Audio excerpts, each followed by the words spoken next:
மாட்டிக்கிட்டே பங்கு அப்படின்னு சொல்கிற மாதிரி தான் ட்ரம்ப் இப்போ ஒரு இன்டர்வியூ தேவையில்லாமல் கொடுத்து சிக்கிக்கிட்டார். அது மட்டும் இல்லை, அவர் பேசியிருக்கக்கூடிய விஷயங்களும் அவர் செய்திருக்கக்கூடிய செயல்களும் இப்போ பெரிய சிக்கல்லாம் மாட்டிருக்கு. எலெக்ஷனில் மறுபடியும் அமெரிக்காவில் எலெக்ஷன் நடக்குது அப்படின்னு கேட்டால் நம்ம ஊரில் இந்த உள்ளாட்சி தேர்தல்லாம் நடக்கும்ல, அந்த மாதிரி.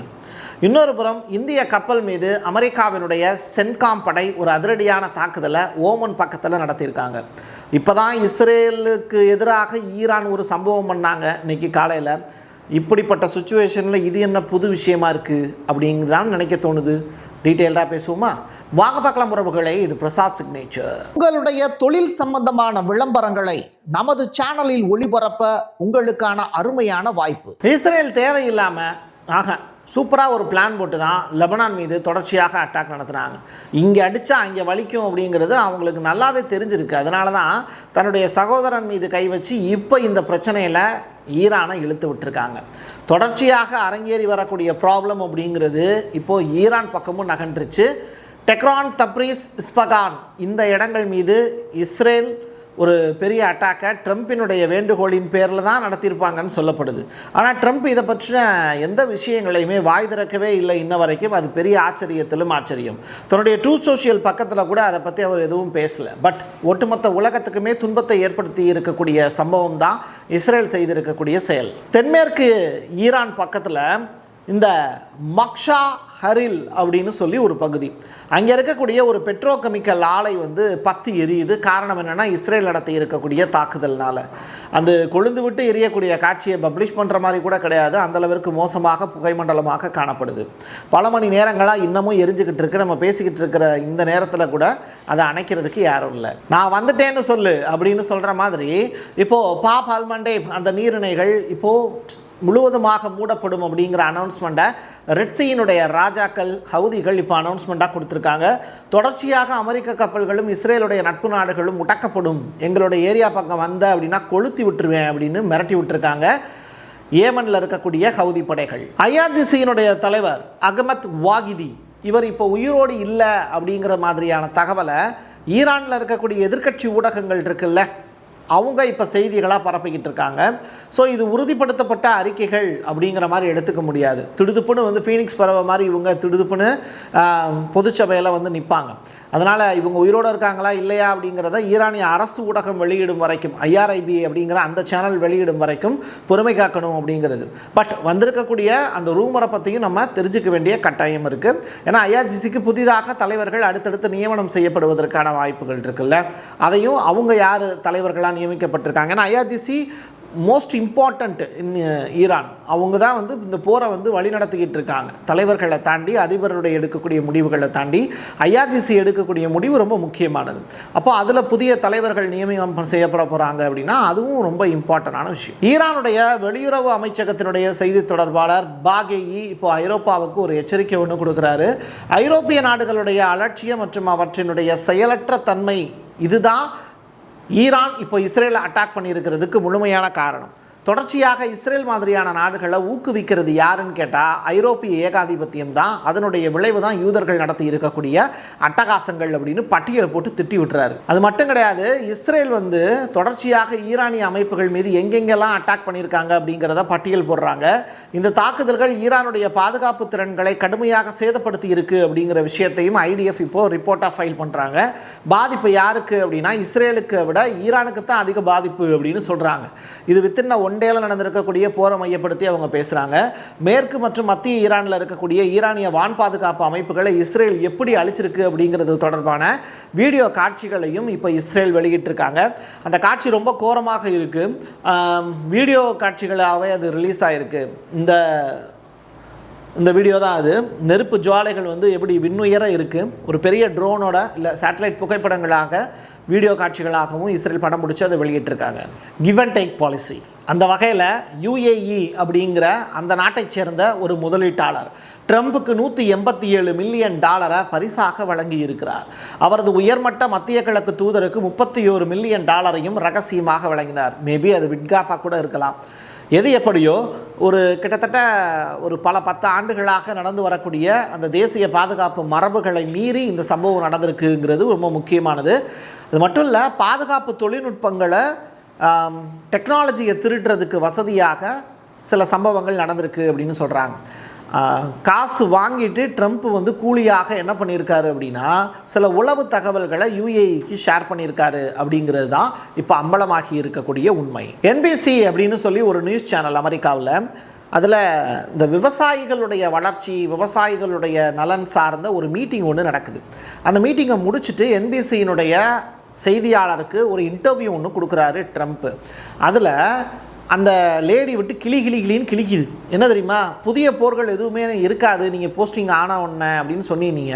ஆனால் நீங்கள் வந்ததுக்கப்புறமும் தொடர்ச்சியாக வந்து போர் நடந்துக்கிட்டே இருக்குது, அப்போ நீங்கள் வாக்குறுதியை மீறி இருக்கீங்களா அப்படின்னு கேள்வி கேட்க, உடனே வந்து அப்படிலாம் ஒன்றும் சொல்லலையே, நான் அப்படிப்பட்ட ஆள் கிடையாதே அப்படிங்கிற மாதிரி சொல்லியிருக்காரு. பொய்தான், வேற என்ன. ஆனால் அவர் 50 முறை அந்த மாதிரி வாக்குறுதி அளித்ததை காட்டக்கூடிய 2வது தொகுப்பு ஒன்று சூப்பராக அந்த லேடி வந்து ஆதாரத்தோடு வெளியிடுறாங்க. ரைட்டா, இது தொடர்பான பேட்டி அவர் வந்து பேசிக்கிட்டு இருக்கும் போதே வந்து அந்த லேடி சொல்லக்கூடிய கேள்விகளுக்கு பதிலளிக்க முடியாமல் எந்திரிச்சு வெளியில் போகக்கூடிய காட்சிகள், மைக்கை பிடிக்கிட்டு ஓடக்கூடிய காட்சிகள், பயந்து ஒரு பொம்பளை பிள்ளைக்கு பயந்து ஓடி இருக்காரு. ஆனால் இவர் வந்து அமெரிக்காவில் இருக்கக்கூடிய பெண்களை எப்படி நடத்துறாரு அப்படிங்கிறது உங்களுக்கே தெரியும். சரி, இப்போ அவர் பேசி இருக்கக்கூடிய காட்சிகள் பார்க்கலாம்.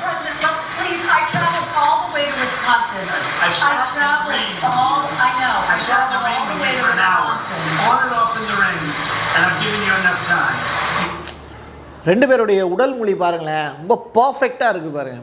நீங்கள் உக்காந்துருக்கும் போது ட்ரம்ப் வந்து ஒரு பக்கம் இவங்க வந்து ரெடியாக இருக்காங்க அட்டாக் பண்ணுறதுக்கு. ஒரு வாரில் வந்து முன்னோக்கி செல்வது அப்படின்னு இருக்குல்ல, அது மாதிரி இவங்க கொஸ்டினை கேட்டுட்டு ரொம்ப தெளிவாக ஷார்ப்பாக கொஸ்டின் ரைஸ் ஆகாங்க. பட் ட்ரம்ப் கிட்ட இருந்து மழுப்பலான பதில்கள் மட்டுமே வருது. ரைட்டா, அடுத்து பாருங்க.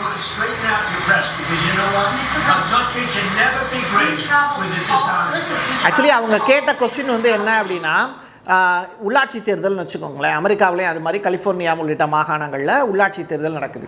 அப்போது அதில் வந்து குடியரசுக் கட்சியை சேர்ந்தவர் ட்ரம்ப்பு, ஜனநாயக கட்சியை சேர்ந்தவங்க ஃப்ராடு பண்ணுறாங்க அப்படிங்கிற மாதிரி ட்ரம்ப் வந்து ஒரு புரளியை கிளப்புறாரு.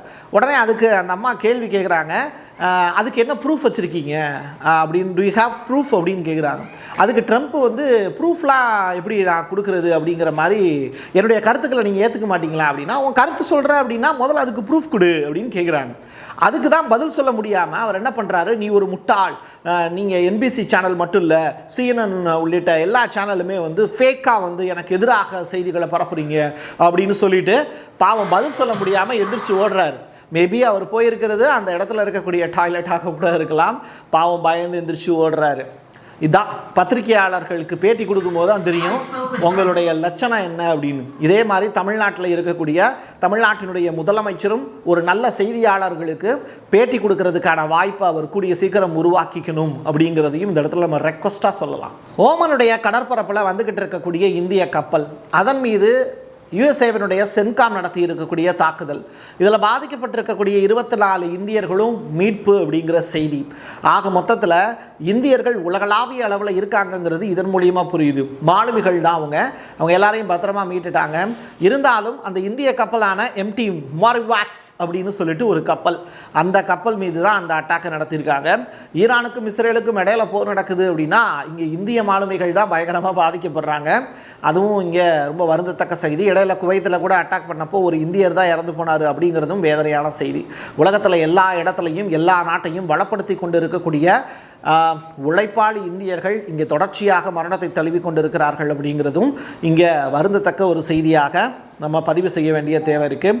எது எப்படியோ ஈரான் போர் ஏற்கனவே செலவு நெருக்கடிகளை ரொம்ப தீவிரப்படுத்தி இருக்குது. கச்சா எண்ணெயினுடைய ரேட் அதிகமாகிடுச்சு. நம்ம ஊரில் கச்சா எண்ணெயினுடைய ரேட்டு கம்மியானா கூட நமக்கு வணிக சிலிண்டர்களாகட்டும், வீட்டுக்கு உபயோகப்படுத்தக்கூடிய அந்த சிலிண்டராகட்டும், இது எல்லாத்தையும் மோடிஜி அவர்கள் ரேட்டை உயர்த்தி ரொம்ப திறம்பட வந்து ஆட்சி பண்ணிக்கிட்டு இருக்காரு. வாழ்க ஜனநாயகம் அப்படின்னு சொல்லிக்கலாம். பட் பொருளாதார கண்ணோட்டத்தை இது தொடர்ச்சியாக மங்க வச்சுக்கிட்டே இருக்குது, நம்ம நாட்டில் மட்டும் இல்லை, வேர்ல்டு வைடாக. இதில் UK என்ன பண்ணுறாங்க அப்படின்னா, அங்கே இருக்கக்கூடிய முதலாளிகள் நிரந்தரமாக பணியமர்த்தலை குறைச்சிக்கிட்டு டெம்பரவரியாக கான்ட்ராக்டாக நீங்கள் ஸ்டாஃபை மட்டும் கொண்டு வந்து எடுத்துக்கிறாங்க. இது வேர்ல்டு வைடாக வந்து இங்கிலாண்டை நோக்கி போகக்கூடிய பிஸ்னஸ்மேன்ஸாக இருக்கட்டும், வேலைக்கு போகக்கூடிய கணினி ஆப்ரேட்டர்ஸில் இருந்து ஐடியில் ஒர்க் பண்ணக்கூடிய நபர்களாகட்டும், இவங்க எல்லாருடைய வேலையுமே பெர்மனண்ட் அப்படிங்கிறதுல இருந்து டெம்பரவரி அப்படிங்கிற அந்த சுச்சுவேஷனுக்கு தள்ளுறாங்க. இது ஒரு மன ரீதியான இறுக்கத்தை கண்டிப்பாக தொழிலாளர்களுக்கு ஏற்படுத்துங்கிறதுல எந்த மாற்று கருத்தும் இல்லை. வேர்ல்டு வைடாக போய் வேலை பார்க்குறதுல அதிகமான அளவில் இந்தியர்கள் தான் இருக்காங்க அப்படிங்கிறதையும் இந்த இடத்துல சொல்லி நிறைவு செய்ய வேண்டிய தேவை இருக்கு. என் கையெழுத்து என் மக்களுக்கானது உறவுகளே. மீண்டும் ஒரு பதிவில் சந்திக்கலாம். நன்றி, வணக்கம். உங்களுடைய தொழில் சம்பந்தமான விளம்பரங்களை நமது சேனலில் ஒளிபரப்ப உங்களுக்கான அருமையான வாய்ப்பு. Prasad signature media broadcasting private limited. நீங்க நியூஸ் ரீடரா மாறணுமா, கண்டென்ட் கிரியேட்டரா உருவாகணுமா, சேட்டலைட் சேனல்ல ரிப்போர்ட்டரா வேலை பார்க்கணுமா, டாக்குமெண்ட்ரி மேக்கிங்ல இருந்து ஜேர்னலிசம் பற்றிய முழுமையான பயிற்சி பெற உங்களுக்கான அருமையான வாய்ப்பு. எங்களை தேடி வாங்க. ஆன்லைன் மற்றும் நேரடி பயிற்சி வகுப்புகளும் சர்டிபிகேட் கோர்ஸாவே கத்துத்தரும். மீடியா துறையில் 10 ஆண்டுகளுக்கு மேல அனுபவம் உள்ளவர்கள் பயிற்சி கொடுப்பார்கள்.